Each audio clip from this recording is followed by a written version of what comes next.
میں آج ارج کرتا ہوں، میں درخواست کر رہا ہوں، اور یہ میں دستبستہ درخواست کر رہا ہوں پاکستان کے ان پارلیمنٹیرین سے جو پاکستان سے محبت کرتے ہیں، جو پاکستان کی موجودہ کیفیت کو دیکھ کر خون کے آنسو رو رہے ہیں، کہ خدا را، اور میں بالخصوص درخواست کر رہا ہوں پاکستان کی اپوزیشن سے کہ خدا را مستفی ہوئیے، ان ایوانوں میں اب کچھ نہیں رکھا، ان ایوانوں سے باہر نکلیے اور جد و جہد کا آغاز کیجیے۔ میں اپنی جد و جہد کی آغاز کا اعلان کر رہا ہوں، میں 27 تاریخ کو جد و جہد کے آغاز کا اعلان کر رہا ہوں اور درخواست کر رہا ہوں دستبستہ ساری قیادت سے کہ مستفی ہوں ایوانوں سے، لوگوں سے رجوع کریں، عوام سے رجوع کریں ایک نئے انتخابات کے لیے، ایک ایسے نئے انتخابات کے لیے پلی شاہ محمود قریشی کی، جنہوں نے آج پیپلز پارٹی کی رکنیت سے، نیشنل اسمبلی کی سیٹ سے باقاعدہ استعفے کا اعلان کیا۔ جو اہم ترین معاملہ انہوں نے اٹھایا اپنی طرف سے وہ یہ کہ صرف میرا ہی استعفیٰ نہیں ہے، اپوزیشن کو وہ ارج کر رہے ہیں کہ پاکستان کے اگر آپ نے حالات بدلنے ہیں تو ان حالات کو بدلنے کے لیے آپ کو ان ایوانوں سے نکل کر نئے الیکشن کے انعقاد کی بنیاد رکھنی ہوگی۔ اب یہ وہ نقطہ ہے جس کے اوپر عمومی اپوزیشن کنسنسس بنتا ہوا آپ کو نظر آ رہا ہے، اور اگر آپ کو یاد ہوگا کہ عید سے پہلے میں نے ایک پروگرام میں تجزیہ کرتے ہوئے یہ گزارش کی تھی کہ عید کے بعد والے دنوں میں اور آنے والے ہفتوں اور مہینوں کے اندر آپ کو انتخابات ایک نیوٹرل سیٹ اپ کے تحت ہوتے ہوئے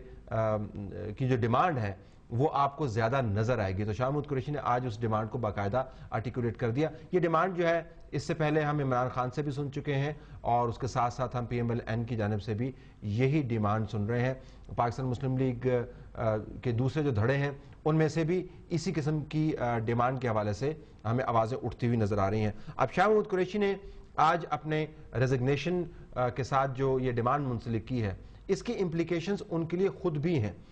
دیکھیں، اگر تو ان کے استعفے کو پارٹی تو ظاہر ہے جس طریقے سے لیا وہ آپ کے سامنے ہی ہے، انہوں نے بالکل اس کو رد کر دیا۔ اگر اپوزیشن نے بھی سنجیدگی سے نہیں لیا اور اس کے بعد ان کی ڈیمانڈ کے اوپر کوئی بہت بڑی پیش رفت ہوتی ہوئی نظر نہیں آئی تو شاید وہ سمجھیں کہ انہوں نے تھوڑی سی جلدی کر دی۔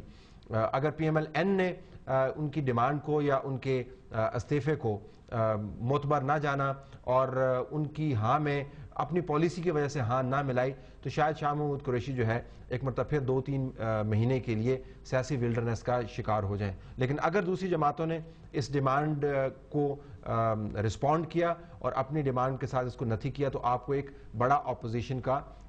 پلیٹ فارم بنتا ہوا نظر آئے گا۔ تو آنے والے دنوں میں دیکھنا یہ ہوگا کہ کیا صرف شاہ محمود قریشی کی سیٹ کے اوپر بائی الیکشن ہوں گے یا تمام بہت ساری سیٹوں کے اوپر سے استعفے ہوں گے اور پھر بائی الیکشن کا سوال نہیں ہوگا، پھر نئے الیکشن کا سوال ہوگا۔ تو اگر یہ بارش کا پہلا قطرہ بننے کی کوشش ہے ان کی طرف سے تو اس کوشش کو بانتیجہ کرنے کے لیے ان کو اپوزیشن کی طرف سے رسپانس کی ضرورت ہے، جو ان کے کنٹرول میں نہیں ہے، اپوزیشن کے کنٹرول میں ہے۔ بریک کے بعد ناظرین ہم واپس آئیں گے تو صدر آصف علی زرداری کے خلاف جو مقدمہ ہے اور گیلانی صاحب کی حکومت کے خلاف مقدمہ، اس کا اہم ترین نقطہ ہم آپ کے سامنے رکھیں گے اور اس کا تعلق اس میمو سے ہے، وہ مسٹیریس میمو جو مبینہ طور پر آصف علی زرداری صاحب کے بیہاف پر ایک مڈل مین نے پہنچایا ایڈمرل مائک مولن کو، جو اس وقت تمام امریکی افواج کی نمائندگی کر رہے تھے کہ خدا را ہماری جان بچائی، ہماری حکومت جانے والی ہے اور ہم اپنی سیکیورٹی قیادت یعنی جنرل کیانی اور جنرل پاشا کو چلتا کرتے ہیں مبینہ طور پر۔ اس میمو کا بھی ذکر ہوا، اس میمو کی کیا تفصیلات ہیں اور اس کی کیا امپلیکیشنز ہیں، بریک کے بعد۔